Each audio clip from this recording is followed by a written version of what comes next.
Dipersembahkan oleh Maktur Travel Umroh dan Haji. Assalamualaikum warahmatullahi wabarakatuh. Bismillahirrahmanirrahim. Alhamdulillahi rabbil alamin. Salatu wassalamu ala asrafil anbiya'i wal mursalin Sayyidina wa maulana Muhammadin wa ala alihi wa sahbihi ajma'in, amma ba'du. Saudara-saudara, para pemirsa Berita Satu yang saya cintai, agama Islam menitik beratkan ajarannya salah satu terhadap silaturahmi. Ini diperlukan, dan silaturahmi dalam Islam sifatnya lintas sektoral. Saudara, silaturahmi yang diajarkan dalam agama Islam adalah menjunjung nilai-nilai persamaan. Nilai-nilai persamaan inilah yang akan membuat kita makin kuat, makin kokoh, dan makin bersatu. Karena itu, semangat nilai-nilai persamaan ini harus dijunjung tinggi. Landasannya tidak lain dan tidak bukan adalah silaturahmi. Kita semua, asas dari silaturahmi yang kita lakukan adalah mencari nilai-nilai persamaan. Kalau nilai-nilai ini yang kita kedepankan, insya Allah kita bisa hidup sebagai sebuah bangsa yang harmonis.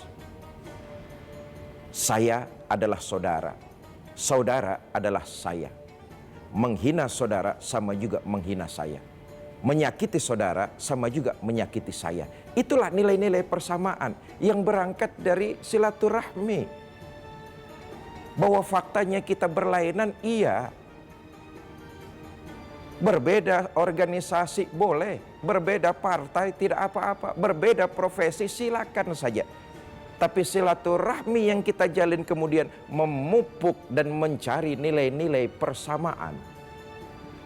Saudara-saudara, betapa sangat celaka orang yang hidupnya senang hanya mengadu domba, menyebarkan fitnah, lalu menimbulkan permusuhan di mana-mana, memecah belah sesama anak bangsa. Sungguh, azab orang tersebut sangat merugi. Hobi kok bukan hobi yang lain. Hobinya memperkeruh suasana, hobinya mengadu domba, memecah kerukunan warga. Saya ingin mengambil satu riwayat, saudara-saudara. Dahulu ada seorang kaya, karena kebanyakan uang, dia ingin pergi haji bingung, mau dititipin sama siapa. Walhasil, ketemulah orang yang dia percaya bernama Fulan, dititipin uang itu ke Fulan. Selesai pulang haji, dia langsung menuju rumah Fulan. Bertanya dengan kiri kanan tetangganya mengabarkan Fulan beberapa hari yang lalu meninggal dunia. Orang tidak ada yang tahu di mana si Fulan naruh uang orang kaya tersebut. Dalam hati yang gundah gulana, orang kaya ini lapor kepada seorang ulama besar. Tuan saya nitipin uang sama Fulan. Saya berangkat haji, pulang haji, kata tetangganya Fulan itu sudah meninggal. Sementara orang gak ada yang tahu naruh uang saya itu Fulan di mana. Ini jalan keluarnya bagaimana Tuan saya? Kata ulama tersebut, Pak, kalau memang Fulan itu orangnya rajin ibadah, mudah-mudahan dia sedang mendapat nikmat di dalam kuburnya. Bapak kembali lagi ke Mekah, tepat di tepian sumur Zam-Zam, Bapak panggil si Fulan tuh. Kalau dia mendapat nikmat di dalam kubur, insya Allah ada suara yang nyautin dari dalam sumur Zam-Zam. Berangkat kembali orang kaya ini ke Mekah. Tepat di tepian sumur Zam-Zam, orang kaya ini teriak, memanggil si Fulan. Fulan! Sampai 3 kali manggil, nggak ada yang nyautin dari dalam sumur. Tambah gelisah hatinya. Kembalilah dia pulang melapor kepada ulama tersebut. Tuan semalam saya sudah panggil Fulan, tapi nggak ada yang nyautin dari dalam sumur. Bagaimana ini Tuan saya? Kata ulama tersebut, waduh celaka, jangan-jangan Fulan sedang mendapat azab dalam kuburnya. Pak, begini saja, Bapak pergi ke Yaman. Di Yaman ada sebuah sumur namanya sumur Burnut. Kalau memang si Fulan sedang diazab di dalam kuburnya, nanti dari dalam sumur Burnut ada yang nyautin kalau Bapak panggil. Berangkat ini orang kaya ke tepat tengah malam di tepian sumur Burnut, orang kaya ini manggil, Fulan. Ada yang nyautin, oi, baru sekali manggil sudah ada yang nyautin. Heranlah orang kayak ini. Ya Allah fulan, kamu hidup di dunia rajin ibadah. Kamu hidup di dunia dapat dipercaya, orang percaya, nggak pernah kamu khianat. Tapi kenapa kamu sedang diazab dalam kubur?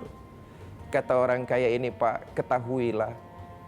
Betul, waktu sehidup di dunia saya ini rajin ibadah. Saya menjaga amanah, nggak pernah berbuat dusta. Tapi masih ada satu persoalan yang belum saya selesaikan dengan saudara saya. Bapak temui saudara saya, sampaikan permohonan maaf dari saya. Karena saya pernah memutus silaturahminya kepada diri dia. Dari riwayat ini kita bisa ambil kesimpulan. Rajin ibadahnya kita itu sudah mesti suatu kewajiban, suatu keharusan.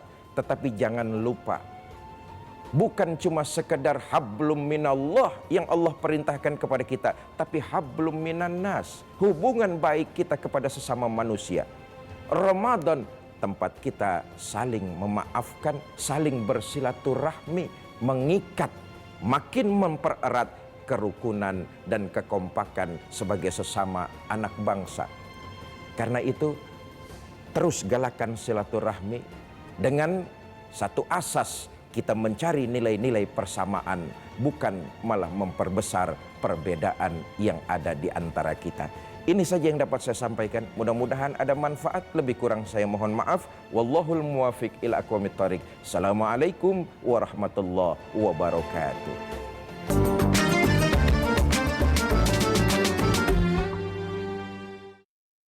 Dipersembahkan oleh Maktur Travel Umroh dan Haji.